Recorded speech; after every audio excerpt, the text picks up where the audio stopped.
El calor es una fuerza invisible, una amenaza silenciosa, un misterio absoluto que nos rodea. Durante siglos la humanidad libró una batalla, una lucha primitiva por cuantificar lo inmensurable, medir el peligro usando solo la piel, el frágil tacto humano. Una evaluación completamente subjetiva y muchas veces letal.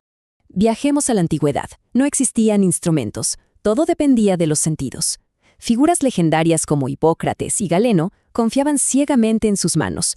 Al tocar a un enfermo, intentaban descifrar el cuerpo. Apenas diferenciaban entre un calor dulce y una fiebre ardiente. Esa era una barrera inmensa frente a la muerte. Existía una necesidad urgente de cuantificar el mundo. Y la primera gran revolución llega a finales del siglo XVI. El genio italiano Galileo Galilei crea algo asombroso, el primer termoscopio, un tubo vertical de vidrio unido a una ampolla. Llevaba una columna de agua en su interior. Al calentarse el aire, el líquido se movía. Lo invisible por fin dejaba un rastro. Era el año 1592. Este dispositivo hace evidentes las variaciones térmicas por primera vez en la historia, un avance monumental. Sin embargo, tenía fallas fatales, carecía de una escala numérica, y al estar abierto, las variaciones de la presión atmosférica lo cambiaban todo, la lectura se distorsionaba por completo. Año 1612, Padua. Santorio Santorio interviene y cambia las reglas, añade una graduación numérica al vidrio, transforma aquel tubo rudimentario en una herramienta clínica. Para medir el tiempo exacto de la fiebre, utilizaba un péndulo. La temperatura humana, de pronto, tenía un número. Era el inicio de un registro metódico. A mediados del siglo XVII ocurre un quiebre fundamental. La Academia del Ciento en Florencia toma el control. Toman una decisión drástica. Sellan los tubos de vidrio. Aíslan el experimento del aire exterior. Y como el agua se congelaba, la reemplazaron por alcohol destilado. El antiguo espíritu de vino. La presión atmosférica ya no era un obstáculo. Pero no todo estaba resuelto. Europa era un caos de mediciones. Cada inventor tenía su propia escala. Cada ciudad utilizaba un sistema completamente distinto. El punto de ebullición variaba enormemente por las impurezas del agua, también por la altitud. Era imposible comparar resultados entre países. La ciencia suplicaba un estándar unificado.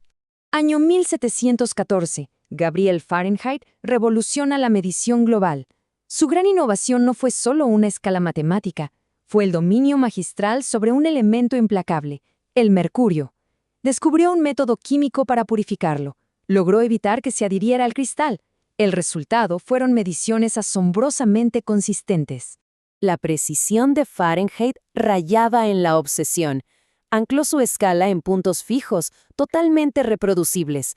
El cero lo marcó con una mezcla congelada de agua, hielo y sal marina. El punto de congelación del agua pura quedó en 32 grados y la temperatura de un cuerpo humano sano en 96. Nacía un sistema de altísima precisión. Pero la ciencia siempre exige la perfección. 1742. El astrónomo sueco Anders Celsius busca un sistema 100% decimal, algo lógico, algo universal. Demostró con absoluto rigor que el punto de congelación del agua no dependía de la latitud, era de hecho una constante planetaria. Aquí hay un detalle histórico fascinante. La escala original de Celsius estaba completamente invertida. Fijó el 0 en el punto de ebullición y el 100 en la congelación. Sí, a mayor calor, menor era el número. Fue tras su muerte cuando sus sucesores invirtieron los valores. Así le dieron origen a la escala centígrada moderna que usamos hoy. Con el calor cotidiano ya dominado, surgió una nueva pregunta. ¿Existe un límite absoluto para el frío? Pioneros como Guillaume Montons comenzaron a observar el comportamiento de los gases. Al enfriarse, perdían volumen, perdían elasticidad. Midiendo esa pérdida de presión, buscaron matemáticamente el punto exacto donde el calor simplemente desaparece. El límite absoluto del universo, menos 273.15 grados Celsius. Fue teorizado por Lord Kelvin tras décadas de estudio. A esta temperatura exacta, un gas pierde por completo su fuerza elástica. Es la de tensión absoluta.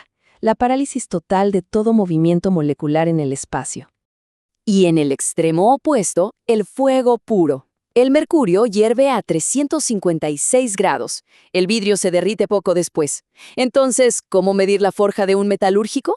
Durante siglos, los artesanos adivinaban el calor observando los tonos del metal. Rojo, blanco. Una técnica visual, muy imprecisa y terriblemente peligrosa. La revolución industrial exigía respuestas inmediatas. 1780. Josiah Wedgwood inventa el primer pirómetro. Utilizó pequeños cilindros de arcilla. Estos se encogían drásticamente bajo el calor extremo. Su tamaño final indicaba la temperatura. Después, otros científicos buscarían cuantificar el infierno de los hornos usando la expansión térmica del platino. Diferentes ramas de la física estaban a punto de colisionar. 1822. El descubrimiento del efecto Seebeck lo cambia absolutamente todo. Al unir dos metales distintos y aplicarles calor, ocurre algo mágico. Se genera un voltaje eléctrico. De pronto, la temperatura extrema se podía medir con una precisión absoluta a través de la electricidad. Luego llegó William Herschel con el descubrimiento de la radiación infrarroja, el llamado calor radiante. Esto permitió diseñar pirómetros avanzados con espejos parabólicos. Podían enfocar y medir la intensa energía de un horno de fundición desde lejos, e incluso la temperatura del Sol a millones de kilómetros de distancia. El contacto físico ya no era necesario. De vuelta a la fragilidad humana. 1867. El médico Thomas Allbutt inventa el termómetro clínico moderno. Medía apenas 15 centímetros. Antes los aparatos eran enormes, requerían 20 tediosos minutos bajo el brazo del paciente. Allbutt logró reducir ese tormento a solo 5 minutos. Demos un salto a la era contemporánea. 1984.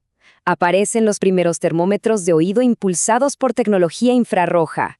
Y finalmente, nuestro presente.